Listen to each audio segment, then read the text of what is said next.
fix CapCut network error on PC. If you're encountering the CapCut network error or the no internet connection issue while using CapCut on your PC, then all you want to do is follow these simple steps. First of all, you want to check for CapCut updates. For that, you can simply head over to the official CapCut page, or you can open up Microsoft Store, and over here you want to check if there is a new update.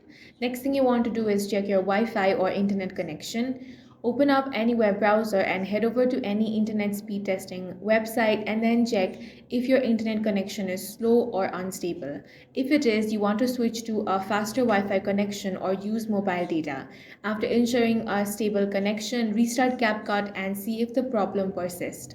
You also want to check if you're using any VPN. If you're using any VPN, try to disable that. If you're not using any VPN, then try to use a VPN, which might help bypass network related problems.